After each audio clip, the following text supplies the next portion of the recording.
Hey guys, I'm Sarah Dussault, and today I'm with host and comedian Carrie Riley of How Are You So Sexy. She's here in Boston today. 3V is filming with me a day, or what it's like to live in my life. To be me for a day, which is going to be very boring, but I'm excited to see what they do with it. It's very exciting. But today we have a special video for you. We're going to be sharing the top 5 health trends for 2013. So, Carrie, I know you kind of know what we're going to do, but I'm going to throw it to you and see what you think. So, so the first one we have is the 8-hour diet. It was just featured in Women's Health magazine. Have you heard of this diet? I actually do the 8-hour diet when I sleep. I don't eat for 8 hours. And then when I wake up, I eat the whole rest of the time. So I am a little bit familiar with an 8-hour diet. Well, if you're getting 8 hours of sleep, you're doing one thing right. Thank you. However, the 8-hour diet, if you guys are unfamiliar with it, is about intermittent fasting. And so basically, you can eat whatever you want, according to Women's Health magazine, for 8 hours. But that means, so if you wake up and the first thing you eat is at noon, you can eat whatever you want until 8 p.m. Whatever I want. That's what they say. Pizza, nachos. Yep, that's what they're saying. I don't buy it. I wrote something on Twitter and suggested to my followers like, oh, this is kind of cool. And a lot of people responded, do your research before you promote this. And people said that it's found to be more effective in men than women. Okay. Some health experts are saying that going that long is going to put your body into starvation mode. So you're actually going to be storing your extra calories as fat instead of burning them. And lastly, I did have one person say that their doctor recommended it to help them with asthma. So, yeah, which is kind of random. So there are some studies that are saying that it's, good for you, and some that are saying that it's not. I'm not promoting it here. I'm just saying that this is definitely going to be a big diet for 2013. I'm going to try it. All right, well, you can report back and let us know how it is. And I'll report back. I'll start eating right now. Let's call for pizza. All right, so the second one, and you guys know that I did a cleanse recently, are juice cleanses. I really think that juice cleanses are going to become really big, even if it's not a cleanse, but just natural juices. Have you ever had a green juice? Yes, it smells like chlorophyll. It smells like I am, dancing through fields of grass. Well, I recently do you like them though?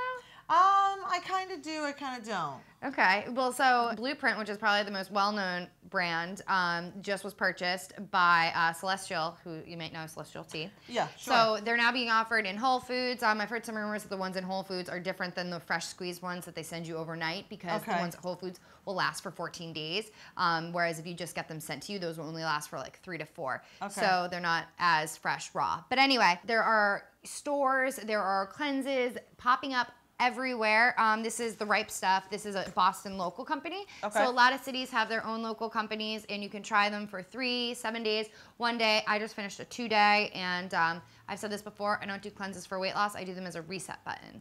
Okay, and we're resetting... Cravings. After the holidays, I ate and drank a lot, probably too much sugar. So I kind of did it to kind of reset those healthy green cravings. All right. Well, who knew juice was in the closet and it's coming out? I like it. Yeah. Well, people have been drinking them for a while, but juicers are pretty expensive, and to buy all the vegetables to make it, it's almost like the same. Yeah, one bottle could take 6 apples. It really does. And so, some people keep saying to me on YouTube or Twitter, buy a juicer, and I'm like, too much of a hassle. Another thing for the house. So. Okay. All right, what's the next one? Next one, clean, healthy snacks. Okay. On the go. So as opposed to dirty, trashy snacks. Yeah, well, ones with a lot of chemicals and a lot of ingredients. So these are actually roasted chickpeas. If you want to try some of these ones, these are the spicy ones. We tried the cinnamon ones before we shot, and the cinnamon ones were amazing. Okay. Those are the smoked chili and lime. But these are just chickpeas, but other things like kale chips. So things that you might not think, like a few years ago, you never would have saw in the grocery store as being a snack on the go. It's hot. I like it. It's a little spicy. This one's hot. You liked the cinnamon. This is the smoked chili and... Do you not like spicy foods? I'm not a big spice. All right. Which is a shame, because I hear it helps with your metabolism. It does. It does. Listen to me giving tips today.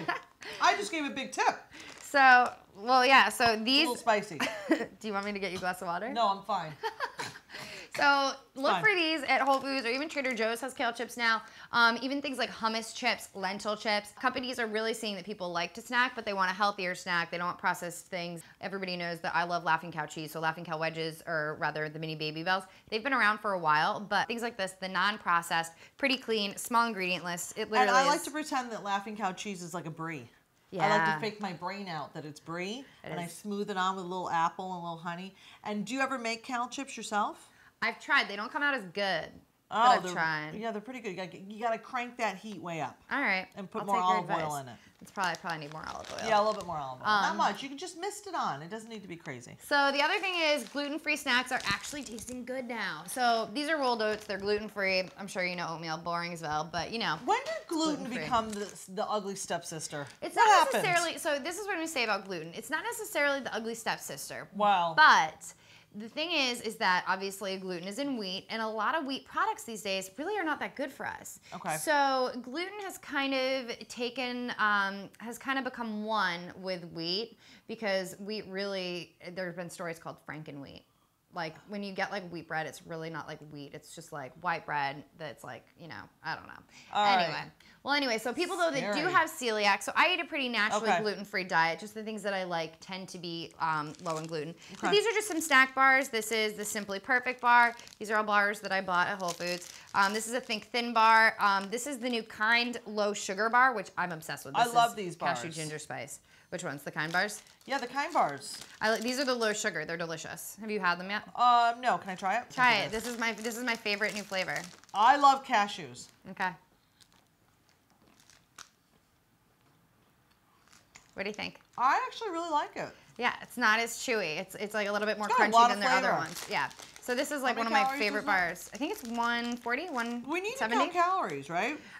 You know, I look at calories. Everybody knows this, but I more importantly look at the ingredients, what's in it, because if it's great stuff in it. Yeah, because I look at the sugar, the added sugar, protein, fat. I look at everything. To be honest, I don't look at calories too much. It's got French fries in it. This is fantastic. And the last one, we don't have a prop for the last one, but is this year, and you're going to get to experience this. We're going to go to Bar Method later. This year, I see a ton of boutiques opening up.